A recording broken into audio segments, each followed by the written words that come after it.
Hi friends. నా పేరు Surendra. Welcome back to my channel. ఈరోజు ఈ న్యూస్ చూసిన వెంటనే ప్రాబబ్లీ క్లాసెస్‌లో సో, స్టూడెంట్స్‌కి రెగ్యులర్‌గా చెప్పే లెసన్స్ అయితేనేమి, సబ్జెక్ట్స్ అయితే పాటుగా సో, వాళ్ళ డిజిటల్ వెల్ బీయింగ్ గాని, సోషల్ మీడియా అవేర్‌నెస్ గాని, వీటన్నిటి గురించి ఒక పర్టిక్యులర్ సబ్జెక్ట్ చెప్తే బాగుండేమో అనిపించిన ఇన్సిడెంట్ అన్నమాట. చాలా బాధాకరమైన ఇన్సిడెంట్. సో, వివరాల్లోకెళ్దాం. వివరాల్లోకెళ్తే మిషా అగర్వాల్ అంటే గట్టిగా 25 ఏళ్ళు గూడా నిండని అమ్మాయి. అంటే ఇంక 2 రోజుల్లో 25థ్ బర్త్‌డే వస్తుంది అనంగా, తను ఏప్రిల్ 24, 2000 సంవత్సరంలో జన్మిస్తే, ఉత్తరప్రదేశ్‌లోని ప్రయాగ్‌రాజ్ అనే ఇంటిగ్రేటెడ్ లా గూడా చదువుతుంది. 24 ఇయర్స్ అంటే పర్లేదు. సో, ఈ అమ్మాయి తిన తిన జీవిత లక్ష్యాలుగా అంటే సోషల్ మీడియా ఒక ఇన్‌స్టాగ్రామ్ ఛానెలు, ఒక యూట్యూబ్. ఇన్‌స్టాగ్రామ్ ఛానెల్‌లోనేమో ఒక 1,000,000 ఫాలోవర్స్ ఉండాలి. అట్లానే యూట్యూబ్‌లో ఒక 10,00,000 మంది సబ్‌స్క్రైబర్స్ ఉండాలి. ఇట్లా అంటే ఆమె స్క్రీన్ షాట్‌లు క్లియర్‌గా తెలుస్తుందనమాట ఆమె అకౌంట్‌లో. సో, ఆమె ఇంక 2 రోజుల్లో 25 పుట్టినరోజు వస్తుందనంగా మరణించింది. రీజన్ ఏం చెప్పారంటే, వాళ్ళ ఫ్యామిలీ మెంబర్సు సో, ఆ ఒత్తిడిని భరించలేక, ఫాలోవర్స్ పెరగటం లేదని ఒత్తిడిని భరించలేక చనిపోయిందంట ఆ అమ్మాయి. అసలు ఎంత బాధాకరమైన విషయం అంటే ఇన్‌స్టాగ్రామ్‌లో ఫాలోవర్స్ లేకపోతే అదే జీవితమా? పోనీ ఆ అమ్మాయి ఇంటిగ్రేటెడ్ లా చదువుతుంది. ఆ అమ్మాయి గురించిన విషయాలు కొన్ని గాని గ్యాదర్ చేస్తే, సో, ఆ అమ్మాయి కొంచెం డిప్రెషన్ మోడ్‌లోకెళ్ళిందంట. అంటే హేట్ కామెంట్స్ గాని ఇవన్నీ. ఇప్పుడు పబ్లిక్ డొమైన్‌లోకొచ్చే ముందు ఇటువంటి సర్వసాధారణం. సో, పాపం ఆ అమ్మాయి అంటే చిన్న పిల్లలు తట్టుకోలేరు గదా! అయినా గాని స్లోగా దాన్ని అలవాటు చేసుకొని, ఆ హేట్ కామెంట్స్‌ని గూడా కామెడీగా ట్రీట్ చేయడం స్టార్ట్ చేసిందంట. అయినా ఈ ఫాలోవర్స్ పెరక్కపోవటం మూలాన ఆమె తన నిండు ప్రాణాన్ని ఎంత భవిష్యత్తున్న అమ్మాయి ఇంటిగ్రేటెడ్ లా చదువుతుంది. ప్లస్ చాలా చాలా మంచిగా తెలివిగల అమ్మాయి. ప్లస్ ఆమె మిషా కాస్మోటిక్స్ అనే ఒక బ్రాండ్‌ని గూడా క్రియేట్ చేసి హెయిర్ రిలేటెడ్‌ది దాంట్లో గూడా ఒక స్టార్ట్ చేసింది. అంటే ఎలా తయారయ్యారంటే పాపము అందుకేనండి ఖచ్చితంగా డిజిటల్ వెల్ బీయింగ్ మీద క్లాసెస్ ఉండాలి. వాళ్ళ వాళ్ళ కరిక్యులంలో. లేకపోతే ఏమైద్దంటే ఈ అంటే మొత్తం ఇంక మొబైలే జీవితం అయిపోయింది. ఎలా ఉందంటే ఇప్పుడు మనము రెగ్యులర్ ఇదిగా చూసినా శాటిలైట్ నుంచి డిజిటల్, డిజిటల్ నుంచి ఆల్‌మోస్ట్ లైక్ ఇప్పుడు వైఫైతో అన్నీ జరిగాయి. ఇంకా అంటే ఇప్పుడు డిష్‌లు గాని ఏం లేవు. ఇప్పుడు ఆల్రెడీ స్పోర్ట్స్ గాని చాలా వరకు ఇప్పుడు ఇంటర్నెట్ యూజ్ చేసే వస్తున్నాయి. ఇంకా సినిమాలంటే ఎప్పుడో మర్చిపోయాం. ఇంక రాను రాను ఇంకా మొత్తము మొబైల్. ఒక మొబైల్‌తోనే అంతా. ఆ రకమైన అడిక్షన్‌కి జనాలు ఇదవుతున్నప్పుడు, దానికి సంబంధించిన అంటే ఇక్కడ పేరెంటింగ్ కూడా కొంచెం ఇంపార్టెంటే. ఎవరి బిడ్డలకు వాళ్ళు మంచిగానే చెప్తారు. పాపం మా అమ్మాయి సడెన్‌గా ఎందుకు ఆ డెసిషన్ తీసుకుందో, వాళ్ళ ఫ్రెండ్స్ మాత్రము అంత పిరికమ్మాయి కాదు. సో, ఇంకేమన్నా వేరే కారణాలు ఉండొచ్చన్న వాళ్ళ ఫ్యామిలీ మెంబర్స్ మాత్రం ఇది ఆత్మహత్య అనే చెప్పారనమాట. ఏదేమైనా ఈ న్యూస్ చూసినప్పుడు మాత్రం చాలా బాధ. అంటే ఒక ఒక ఫాలోవర్స్ కౌంట్ లేదని చనిపోవటం ఏంటండి? లైఫ్‌కి అసల అంటే మనం చాలా సక్సెస్ స్టోరీస్ వింటున్నాం. ఇంటర్మీడియేట్ ఫెయిల్ అయినోడు మొన్న ఇంటర్మీడియేట్ ఫెయిల్ అయిన ఒక అబ్బాయి కుంగిపోకుండా మళ్ళా గెట్ బ్యాక్ అయిపోయి బాగా చదివి సివిల్స్‌కి సెలెక్ట్ అయ్యాడు. సో, అసల అవన్నీ సక్సెస్ స్టోరీస్ కాదు. మన క్లాస్‌లోనే కనిపిస్తారు మనకి. మన క్లాస్‌లో చిన్నప్పుడు ఎక్కడో బ్యాక్ బెంచ్‌లో కూర్చున్న చాలామంది ఈరోజు చాలా ముందంజలో సెటిల్ అయినోళ్ళు కూడా ఉంటారు. జీవితం అనేది ఒక ఫేజ్‌లో ఆగేది గాదు. ఆ చిన్న విషయాన్ని అర్థం చేసుకోవడంలో ఫెయిల్యూర్ అవ్వటమా లేకపోతే ఏమో గాని, నిండా 25 ఏళ్ళు లేని ఒక అమ్మాయి చనిపోవటం అంటే ఆ! ఆహ్, అసల అసల అది అసలు ఆ రీజన్ వింటే ఇంకా బాధగుంది. చాలా బాధేసిందనమాట. చిన్న పిల్లలు సో, నా సిన్సియర్ సజెషన్ ఏందంటే అండి, పేరెంటింగ్ గూడా కొంచెము ఇప్పుడున్న కిడ్స్‌కి కొంచెం చూస్తా ఉండటం బెస్ట్.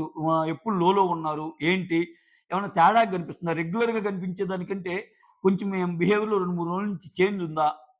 సో, ఎప్పుడు చదువు లేకపోతే ప్రొఫెషనే కాదండి. కొంచెం వాళ్ళు చిల్ అవ్వటానికి మార్గాలు చూడాలి. ఏదైనా లోలో ఉన్నప్పుడు వాళ్ళతో టైమ్ స్పెండ్ చేయాలి. ఇవాళ రేపేంటంటే ఎవడి బిజీలో వాడుంటున్నాడు. అంటే ఇంట్లో నలుగురుంటే నలుగురు ఒకడేమో ఒక మూల ఫోన్ చూసుకుంటుంటాడు. ఇంకొక మూల ఫోన్ చూసుకుంటుంటది. ఇంకొకరు. పేరుకి నలుగురు. అసలే కంప్లీట్‌లీ మన లైఫ్ మెకానికల్‌గా ఉంటది. సిటీలో ఉండేవాళ్ళు అనుకుంటే, ఆ ఇంట్లో ఉండే ముగ్గురు, నలుగురు కూడా మాట్లాడుకోలేని పరిస్థితి. వాళ్ళు ఎవడి కంటెంట్‌తో వాడు బిజీ. సో, అంత దారుణమైన సిట్యుయేషన్‌లో జనాలు ఎళ్ళిపోతున్నప్పుడు ఖచ్చితంగా దానికి అవేర్‌నెస్ కల్పియడం అనేది చాలా ఇంపార్టెంట్ అని నేను ఫీల్ అవుతా. సో, ఖచ్చితంగా ఆహ్, కొంచెం పిల్లల మీద ఆహ్, ఇ ఇది ఇది ఒక ఇది ఒక ఇది విన్నప్పుడేందంటే, ఓహ్! ఇలా గూడా ఉన్నారా? అంటే మనం మనం ఎటెళ్తున్నాం మనం అసల అన్నది. చాలా తెలివిగల అమ్మాయి గదా! తెలివిగల అమ్మాయి. ఆ అమ్మాయి ఆ వయసులోనే ఆహ్, ముందుకెళ్తా కంటెంట్ క్రియేటర్‌గా ప్లస్ లా చదువుతా ఇన్నున్నా గాని చివరికి ఈ డెసిషన్ తీసుకోవటం అనేది చాలా బాధాకరమైన విషయం అనమాట. సో, చెప్పేదేంటి ఇంకా ఈ పోటీ తత్వం ఇప్పుడు అసలేంటంటే కొంచెం కూర్చోబెట్టి చెప్పాలి. అమ్మా ఇన్‌స్టాగ్రామ్‌లో ఒక 10,00,000 మంది ఉంటేనో, యూట్యూబ్‌లో ఒక 10,00,000 మంది ఉంటేనో నీ జీవితం పరిపూర్ణమైనట్టు గాదు.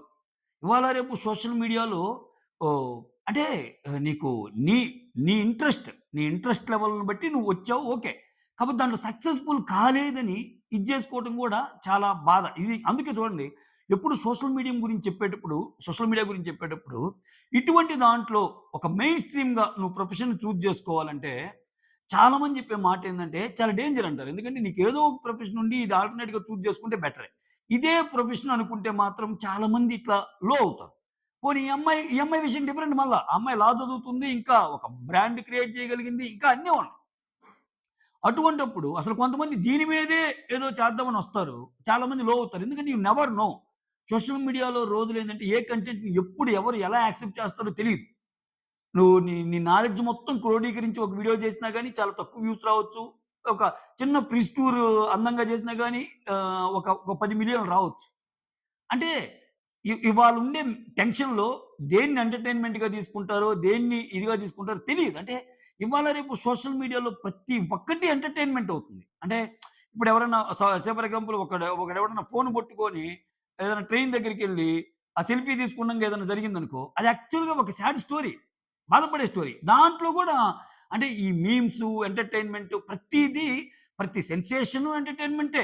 ప్రతి డెత్ ఎంటర్‌టైన్‌మెంటే. అట్లా తయారైన రోజుల్లో దాని ఆవశ్యకతను చెప్పి లైఫ్ అంటే ఇదే గాదు. సో, మనకంటే చాలా మంది తెలివైనోళ్ళు గూడా చాలా తక్కువ మంది సబ్‌స్క్రైబర్స్ ఉంటారు. మనకంటే అసల అరే! ఈడికేముండొస్తున్నాయిరా ఇన్ననుకునే వాళ్ళు చాలా ఎక్కువ మందుంటారు. సో, మీకవన్నీ తెలుసుకోవడానికి కొంచెం టైం పట్టిద్దంతే. ఆ టైం ఇవ్వండి జీవితానికి. అమూల్యమైన జీవితాన్ని జస్ట్ అంటే ఇప్పుడు వాళ్ళ పేరెంట్స్ యొక్క బాధ ఎంత బాధుంటది. ఆ! ఆ అమ్మాయి ఆ అమ్మాయి ఎదుగుదలని, ఆ అమ్మాయి ఆహ్, అది అధిరోహించే చాలా మెట్లుని చూద్దామని ఆశపడుతున్న వాళ్ళకి ఈ విషయం మీద చాలా బాధుంటది గదా! సో, అట్లా తనువు చాలించటం అనేది చాలా బాధాకరమైన విషయం. ఏదేమైనా ఇటువంటి విషయాలు కొంచెం ఎడ్యుకేట్ చేయాల్సిన బాధ్యత అయితే పేరెంట్స్ మీద గూడా ఉంది. మోరోవర్ ఏంటంటే ఇప్పటికప్పుడు అబ్జర్వ్ చేస్తండి. పిల్లల్ని కూడా ఇప్పటికప్పుడు అబ్జర్వ్ చేస్తానండి. అంటే నువ్వింత సంపాదిచ్చేది, నువ్వింత కష్టపడి ఆఫీసులకెళ్ళేది, నువ్వింత కష్టపడి బిజినెస్ జేసేది నీ పిల్లల కోసమే. సో, అది బాగాలేనప్పుడు కష్టం గదా! ఎలా తయారైందంటే నన్ను కొంతమంది అడుగుతుంటారు లైఫ్‌లో సక్సెస్ ఆర్ ఫెయిల్యూర్ అడిగినప్పుడు నేను చెప్తాను నా లైఫ్ గురించి. నేను ఫెయిల్యూర్ ఒక రకంగా. ఎప్పుడు? If you measure your success in terms of money, in terms of earnings, maybe I am failure. If you measure your success in terms of happiness index నేను సక్సెస్‌ఫుల్ అంటా. ఎందుకంటే ఉన్న దాంతోనే ఆనందపడతా, హ్యాపీగా పిల్లలతో మంచిగా ఉంటా, వాళ్ళని ఆహ్, ఒక ఒక మంచి అంటే అందరూ అద్భుతాలు సాధించాలని ప్రతి పేరెంట్స్‌కి ఉంటదండి. కానీ వాళ్ళ వేవ్ లెంత్ చూడాలి. వాళ్ళు దేంట్లో ఉండగలరో చూడాలి. శృతి మించి ఏదైనా అవుతున్నప్పుడు ఛ! వద్దమ్మా దీనికంటే హెల్త్ ఇంపార్టెంట్ అని చెప్పగలిగే మంచి మాటలుండాలి. పరిగెత్తొద్దు. అంటే ఈ ఉరుకుల పరుగుల జీవితాల్లో ఏందంటే ఈ కాంపిటీషన్స్ పెరగటము, ఒకరితో ఒకరు కంపేర్ చేసుకోవటము, అబ్బా! వాడికి ఇన్ని మార్కులైతే నాకిన్ని మార్కులు అనుకోవటము, వాళ్ళకింత ఫాలోవర్స్ అయితే నాకింత అనుకోవటం వద్దు. ఎవడి స్టైల్ వాడికుంటది. నీకు తెలీదు. అంటే ఒక 30,00,000, 40,00,000, 10,000,000 ఉన్న ఫాలోవర్స్ కంటే నీ జీవితం బాగుండొచ్చు. నువ్వు ఓపిక పడితే. ఏమో నెక్స్ట్ 2 ఇయర్స్‌లో నీ జీవితం మారే థాట్ ప్రాసెస్ ఏదైనా వచ్చి నువ్వు సక్సెస్ అవ్వచ్చు గదా! అవన్నీ చూడకుండానే ఎళ్ళిపోవటం మాత్రం చాలా బాధ. సో, ఈ ఇన్సిడెంట్ చూడగానే ఈ వీడియో చేయాలనిపించింది. That's all. Thank you so much. Signing off. మీ సురేంద్ర.